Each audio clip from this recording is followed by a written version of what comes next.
Samajwadi party के राष्ट्रीय अध्यक्ष श्री अखिलेश यादव जी पश्चिम बंगाल पहुंच गए। पश्चिम बंगाल पहुंच के ममता बनर्जी जो पश्चिम बंगाल की सीएम थी उनसे मुलाकात की।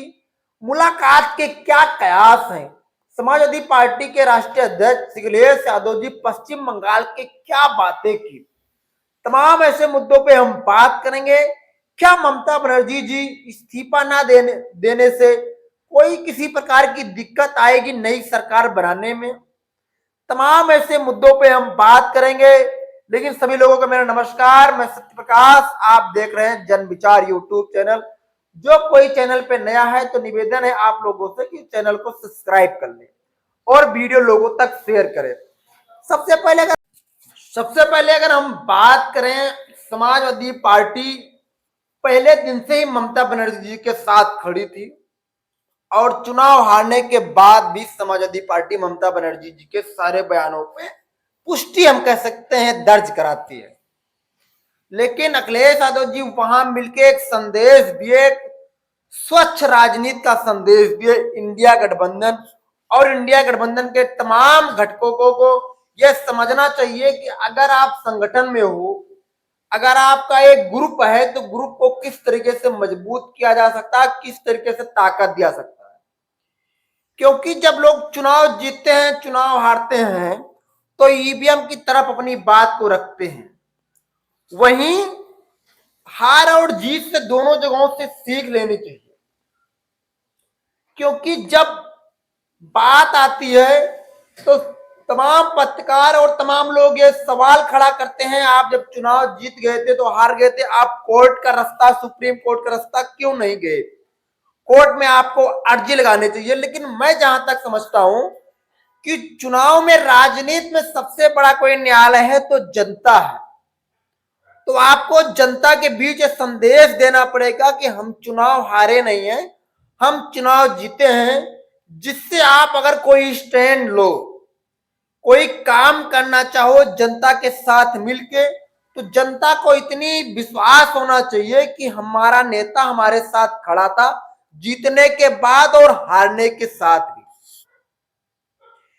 इससे यह बिल्कुल साफ है कि समाजवादी पार्टी ने पश्चिम बंगाल में जाके यह संदेश दिया कि हम इंडिया गठबंधन के लोग मजबूती के साथ खड़े हैं।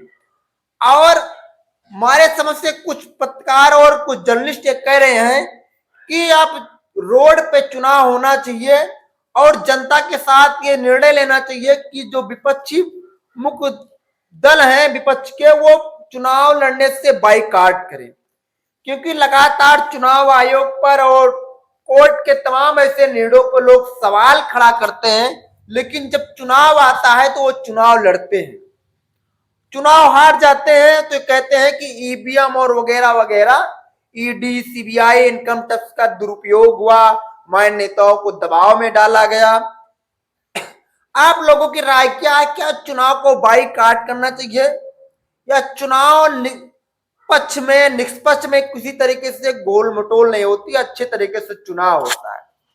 जिस तरीके से इस चुनाव में भाजपा जिसमें शासन में है वहां के अधिकारियों को पर्यवेक्षक बनाया गया और फोर्सेस का इस तरीके से उपयोग किया गया, उस पर भी सवाल खड़े लोग कर रहे हैं।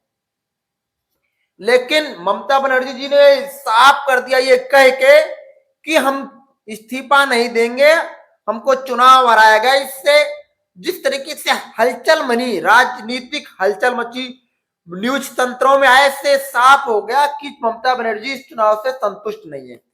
क्योंकि जिस तरीके से 27,000 के आसपास वोट कटे थे, 7 लाख से ज्यादा वोट जोड़े गए थे, उससे कहीं ना कहीं एक विपक्षी या पार्टियों को डर है कि इस तरीके से वोट घटाए बढ़ाए गए उससे चुनाव हारने और जीतने के लिए। क्योंकि 27 लाख बहुत वोट होते, सुप्रीम कोर्ट ने कहा अगली बार और आप वोट दे देना, 32 लाख मार्जिन ही जीत अंतराल का टीएमसी और बीजेपी का है, और दोनों वोटों को मिला दिया जाए 34 लाख पहुंचता है।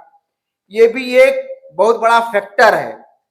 समाजवादी पार्टी के राष्ट्रीय अध्यक्ष जी को टीएमसी से मिलकर आप लोगों का इस पे क्या राय है कमेंट के माध्यम से जरूर बताइए। क्या समाजवादी पार्टी चाहती है पश्चिम बंगाल में, या पश्चिम बंगाल में जो गलतियां हुई है उससे उन नेताओं से मिलकर समाजवादी पार्टी उत्तर प्रदेश में उसको दोहराया ना जा सके, उस पर कोई नया ठोस कदम उठाया जा सके, इसलिए पश्चिम बंगाल पहुंचे।